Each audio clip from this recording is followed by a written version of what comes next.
Oi, eu sou o Matheus Marcolini e seja muito bem-vindo ao Resumo News, o podcast de notícias do Resumo ETEC. Nesse podcast eu comento as notícias mais legais de passar para vocês no dia de hoje. Hoje, dia 28 de maio de 2020. Vamos lá! E a primeira notícia é do UOL. Maia diz que auxílio de R$600 deve ser prorrogado e teme redução de valor.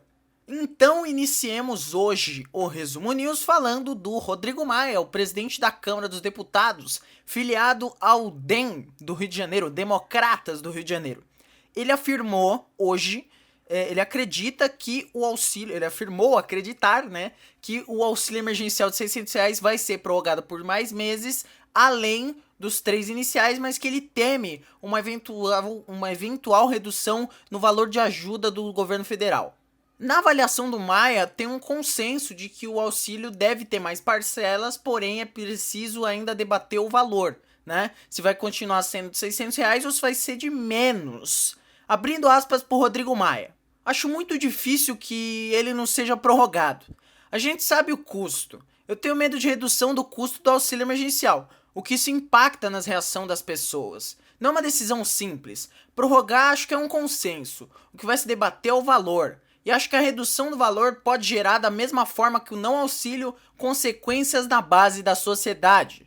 Pro Rodrigo Maia, o Congresso também pode debater uma proposta que reorganize os projetos do seguro-desemprego, por exemplo, entre outros pontos, e também construir uma renda que seja para complementar os recursos emergenciais sem deixar de lado o equilíbrio fiscal. E aparentemente o Maia ele também vai ter alguns problemas no governo quanto à priorização de investimentos, se vai ser no privado ou no público. A maioria do governo defende uma intervenção maior dos recursos públicos, né? E isso para tornar o Estado maior, com mais medidas na economia. Porém, entretanto, todavia, o ministro da Economia, o Paulo Guedes, ele tem uma opinião contrária, né? Ele quer diminuir o Estado, ele quer... inclusive ele é a favor de abaixar o valor do auxílio emergencial. Então, abrindo aspas ainda para o Rodrigo Maia quanto a essa questão, isso é uma informação importante, porque terá consequências na ação de ministros e do próprio governo, depois de tomada a decisão sobre como atuar nesse período de pandemia. É válido lembrar que, nesse ano, o Senado e a Câmara aprovaram, no caso, a criação do orçamento de guerra. Então, o governo não vai precisar cumprir lei de responsabilidade fiscal e nem a regra de ouro, que estabeleciam limites no uso de recursos públicos e punições no caso de descumprimento. Hoje não temos que cumprir nesse ano por causa do estado de pandemia. Bom, o auxílio tem que ser prorrogado, né? Porque vemos que a pandemia não está perto de terminar aqui no Brasil e diminuir esse valor, que já é baixo, né? Seria bastante complicado para quem necessita desse auxílio, né? Então vamos ver aí o que o Maia vai conseguir. A próxima notícia é do G1. Perfis de alvo do inquérito das fake news seguem ativos nas redes sociais mais de 24 horas após a operação. Bom, vamos lá.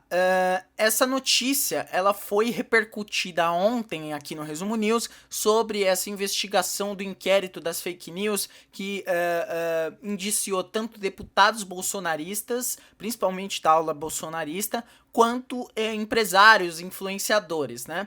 Então, esses perfis ontem, por uma decisão do Alexandre de Moraes, tiveram uma determinação de bloqueio exigida. Porém, eles seguem ativos mais de 24 horas desde ontem, né? Então, já passaram 24 horas e ainda não foram suspensos das redes sociais em questão. O Twitter disse que não ia comentar o caso e o Facebook, que também é dono do Instagram, afirmou que ainda não foi notificado pela justiça.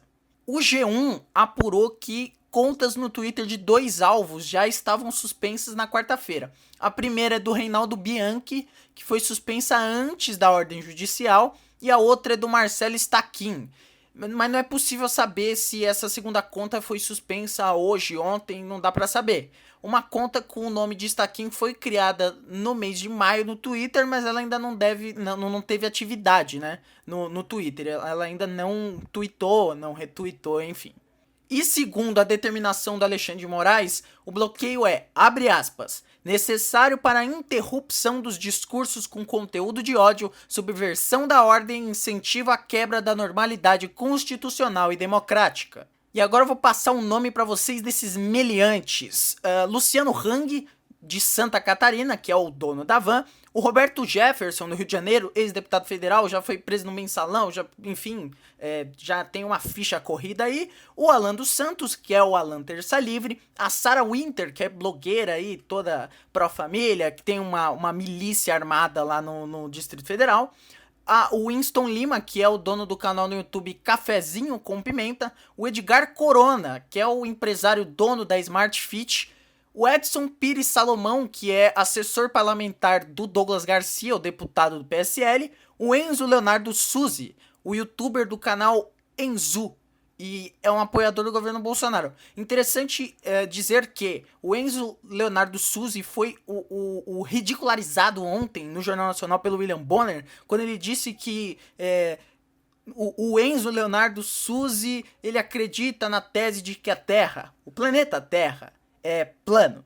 E esse vídeo aí circulou e tal. Então esse é o Enzo Leonardo Suzy. O Marcos Belize é o outro meliante aqui, né? É um dos líderes do movimento Nas Ruas, que foi fundado por Carla Zambelli em 2011. O Otávio Facuri, que é investidor no setor imobiliário e um dos fundadores do partido do Bolsonaro, Aliança para o Brasil. Rafael Moreno, que é blogueiro e ativista do Movimento Brasil Monarquista e membro da Confederação Monarca do Brasil. Gente, isso aqui é uma concentração de louco por metro quadrado, bicho. Ó, Rodrigo Barbosa Ribeiro, assessor parlamentar do deputado Douglas Garcia do PSL também. E ele é líder do Movimento Conservador em Araraquara. Paulo Gonçalves Bezerra, do Rio de Janeiro, empresário. Reinaldo Bianchi Jr., humorista. Bernardo Kister, que é do Paraná. Ele é Mano, ele é curioso, né? Ele se define como diretor de opinião do jornal Brasil Sem Medo, mas enfim, ele tem um vínculo muito interessante com o Olavo de Carvalho. E os outros dois meliantes são o Eduardo Fabris Portela, do Paraná, não tem nenhuma informação quanto a ele, e o Marcelo Stakin, que é defensor de Bolsonaro e que com frequência se manifesta contrário ao STF no Twitter. A próxima notícia também é do G1. Bolsonaro diz que Weintraub e Salles não são criminosos e critica Celso de Mello por divulgar vídeo. Vamos passar rapidinho por esse aqui. O Bolsonaro, ele nessa quinta-feira, ele defendeu, né, o Weintraub, o ministro da Educação, e o Ricardo Salles, o ministro do Meio Ambiente. Abre aspas pro Bolsonaro. O criminoso não é o Weintraub, não é o Salles, não é nenhum de nós. A responsabilidade de tornar público aquilo é quem suspendeu o sigilo de uma sessão cujo vídeo foi chancelado como secreto. Importante dizer que o vídeo ele foi tornado público na última sexta-feira, dia 22, e por decisão do ministro Celso de Mello do STF. Essa gravação é em relação àquele negócio do Moro e tal e coisa. Nessa reunião, o Abraham Weintraub, ele disse que botava esses vagabundos todos da cadeia, começando no STF. E o ministro do Meio Ambiente disse que o governo deveria aproveitar o momento em que o foco da sociedade e da mídia está voltada para o novo coronavírus e mudar as regras que podem ser questionadas na justiça. Vou abrir aspas de novo para o Bolsonaro.